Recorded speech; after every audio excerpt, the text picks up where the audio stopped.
Continuamos con Europa y esta vez visitaremos el reino de Inglaterra de la época. Este surgió en el año 927 cuando el rey Athelstan fue coronado como rey de Inglaterra tras expulsar a los daneses de Northumbria luego de más de 60 años de asentamientos vikingos.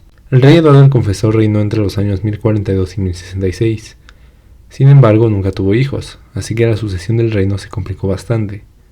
El candidato más obvio era Eduardo el Exiliado, quien fue hijo del rey Edmundo II, pero que prácticamente toda su vida vivió en Hungría hasta que en 1057 fue llamado por el rey para nombrarlo su sucesor. Sin embargo, murió poco después y nunca subió al trono. Durante su exilio en Hungría tuvo un hijo, Edgar, quien fue nombrado como Atheling, es decir, sucesor al trono. Con la muerte del rey Eduardo en enero de 1066, el Witan proclamó como rey al Earl de Wessex, Harold Godwinson, quien ahora sería llamado Harold II. El reinado de Harold fue corto y se vio afectado por las peleas con los otros pretendientes al trono. Por un lado, su hermano Tosti Godwinson, resentido con Harold tras haberlo destituido como Earl de Northumbria, convenció al rey Harold Hardrada de Noruega de invadir Inglaterra y repartirse el reino. El 20 de septiembre se encontraron los ejércitos noruego e inglés en la batalla de Fulford a las afueras de York. Las fuerzas inglesas comandadas por Markar de Northumbria y Edwin de Mercia no fueron rivales para los noruegos, quienes tomaron York poco después. El rey Harold Godwinson, quien se encontraba en Londres preparándose para una invasión normanda, al enterarse de la derrota en Fulford, marchó hacia el norte para encontrarse 5 días después en la batalla de Stamford Bridge. Los ingleses tomaron por sorpresa al ejército noruego, quienes se retiraron cruzando el río Derwent. La única forma de pasarlo era a través de un puente, en el que, según la leyenda, un solo berserker vikingo defendió el paso y mató a más de 40 enemigos, dándole al ejército noruego la oportunidad de reorganizarse. Sin embargo, esto no sirvió de mucho, pues los ingleses pronto cruzaron el río y ganaron la batalla. El rebelde Tosti Godwinson y el rey Harald Hardrada murieron, por lo que la amenaza noruega fue superada. Todo parecía ir bien, pero aún quedaba otro pretendiente al trono.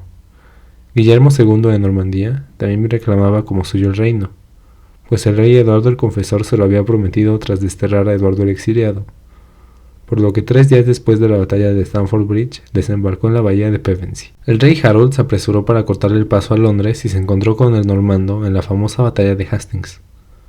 Las fuerzas inglesas se colocaron sobre una colina, por lo que tuvieron cierta ventaja, pero pronto se vieron superados. Harold Godwinson murió en batalla y el resto de su ejército huyó. Al escuchar de la muerte del rey Harold, algunos nobles y eclesiásticos ingleses proclamaron como rey a Edgar el Atheling. Sin embargo, su poder era muy limitado, y cuando Guillermo llegó a Londres decidieron reconocerlo como rey de Inglaterra. Ahora hablemos un poco de la cultura inglesa de la época. Hablaban anglosajón o inglés antiguo, una lengua germánica emparentada con el frisón antiguo y el nórdico antiguo, del que recibió una gran influencia durante las incursiones vikingas. Originalmente este idioma se escribía en un alfabeto rúnico llamado Futhorc. Sin embargo, poco a poco fue perdiendo terreno ante el alfabeto latino llevado por misioneros cristianos, y para la época de la invasión normanda su uso ya era muy reducido y poco después desapareció. El anglosajón fue uno de los idiomas con mayor número de obras escritas en la época, entre las que destacan el poema épico Beowulf y la crónica anglosajona, un recuento de la historia desde los tiempos del rey Alfredo el Grande. Durante el siglo XI la arquitectura románica llega a Inglaterra y se construyeron muchas iglesias y catedrales, como la iglesia de Stowminster en Lincolnshire, la iglesia de San Miguel en la puerta norte de Oxford y la abadía de Westminster. Aunque esta sería reformada muchas veces con muchos estilos arquitectónicos, por lo que ahora ya es muy diferente al original. Bueno, eso es todo por hoy. En el próximo video revisaremos la situación de Francia y seguiremos armando nuestra historia del 1066. El objetivo de esta serie de videos es revisar la historia del mundo, usando como excusa las campañas de Age of Empires 4. Si te gusta, no dudes en compartir este video con un aficionado de Age of Empires o de la historia en general.